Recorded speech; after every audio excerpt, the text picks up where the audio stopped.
কবি সৃজন সেনের কবিতা মাতৃভূমির জন্য 21শে ফেব্রুয়ারির স্মৃতিতে লেখা।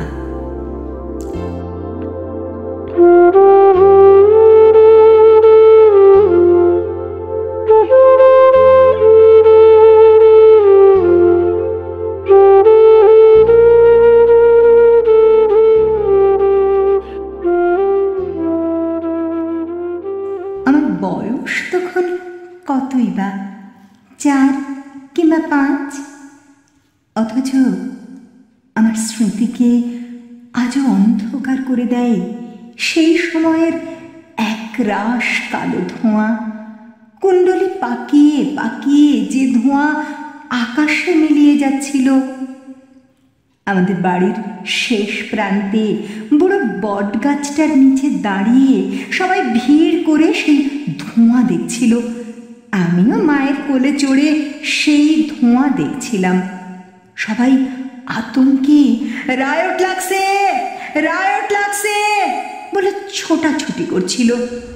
এবং তার কদিন পরেই সদ্য বিবাহিত দাদা বৌদির সঙ্গে আমাকে কলকাতায় পাঠিয়ে দেওয়া হয়েছিল।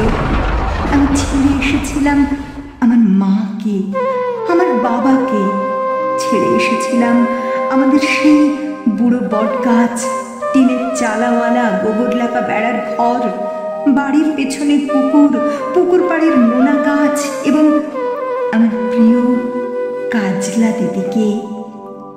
ছেড়ে এসেছিলাম আমার মাতৃভূমিকে, আমার জন্মভূমিকে। আর সেদিনের পর থেকে একদিনের জন্য আমি আর ওই জন্মভূমিতে ফিরে যেতে পারিনি, একবারের জন্য না। এখন আমার স্মৃতিতে সব কিছু ঝাপসা। সেই ঘর, সেই গাছ, সেই কাজলা দিদি, সব সব।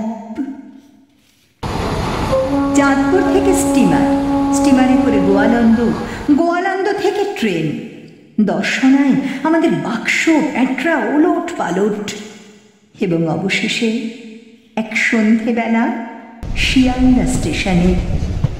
তারপর ঘোড়ার গাড়ি চেপে প্রেমচাঁদ বড়াল স্ট্রিট।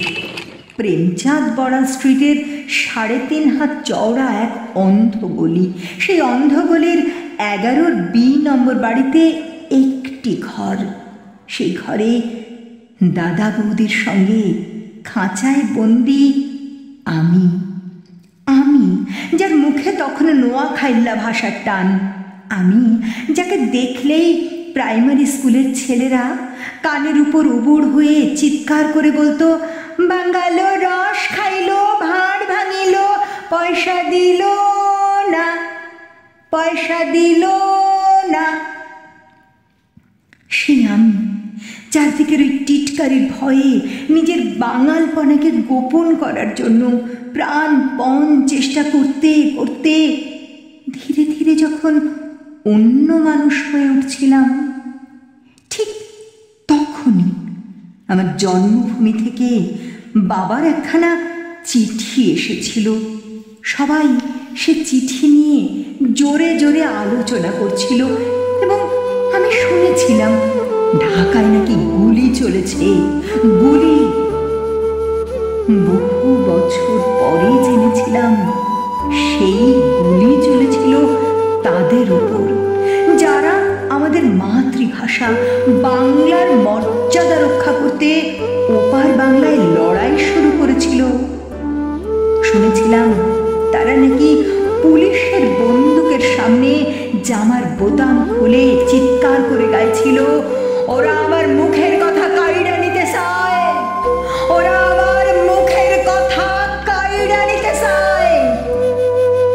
আর সেই মুখের কথার গৌরব রক্ষা করতেই তারা নাকি পুষ্পাঞ্জলির মতোই তাদের প্রাণকে সমর্পণ করেছিল।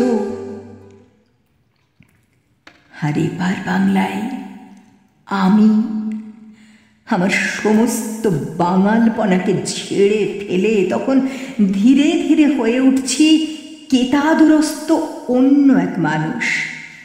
ইংলিশ মিডিয়াম স্কুল থেকে একটার পর একটা ক্লাস টপকে আমি রনপায় এগিয়ে চলেছি।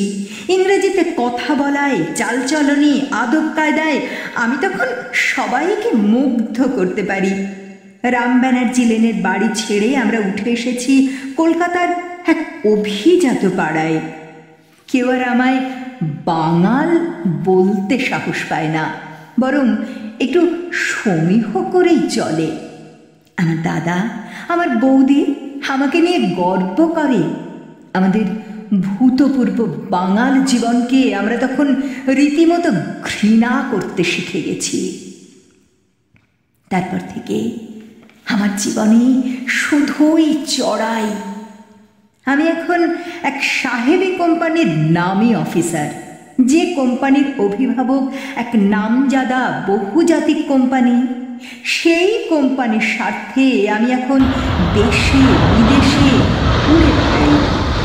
অধিকতর বিদেশি ব্যবসা, অধিকতর বিদেশি চুক্তি, অধিকতর বিদেশি পরামর্শ, কমিশন ইত্যাদি অর্জনের মধ্য দিয়েই আমার আজকের বিকাশ, আমার প্রতিপত্তি। আমার ছেলেমেয়েরা আমাকে মাম্মি বলে ডাকে, বাবাকে ড্যাডি। আমার মতো ওরাও এখন শুদ্ধ করে বাংলায় কথা বলতে পারে না, শুদ্ধ করে লিখতে পারে না মাতৃভাষায় কয়েকটা লাইন। আমার ছেলে মেয়েদের কাছে বাংলা ভাষা একান্তই বিদেশি। সেবার লন্ডনে এক জাপানি শিল্পপতিকে বিদেশের মাটিতে দাঁড়িয়ে তার মাতৃভাষা জাপানিতে অন্যদের সঙ্গে যখন অনর্গল কথা বলতে দেখেছিলাম, তখন আমার বুকের ভেতরে কেমন যেন একটা কষ্ট হচ্ছিল। ইংরাজিতে কথা বলতে না পারার জন্য ওই মানুষটির ভেতর কোনো লজ্জা ছিল না, বরং মাতৃভাষায় কথা বলতে পারার অহমিকায় মানুষটিকে যেন উজ্জ্বল হয়ে উঠতে দেখেছিলাম। আমার ভেতরে সেই অভিজ্ঞতার যন্ত্রণা একটা কান্না হয়ে গুমড়ে গুমড়ে উঠছিল। আমার মনে হচ্ছিল আমার কোনো মাতৃভূমি নেই, আমার কোনো মাতৃভাষা নেই। আমি যেন এক শিকড়বিহীন চিরবিদেশী।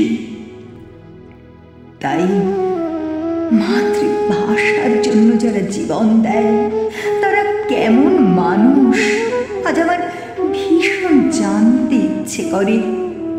আমার বুকের মধ্যে সেই বাংলাদেশের জন্য, বাংলা ভাষার জন্য একটুখানি বাঙালি হয়ে ওঠার জন্য একটা ভয়ঙ্কর যন্ত্রণা টন টন করে ওঠে,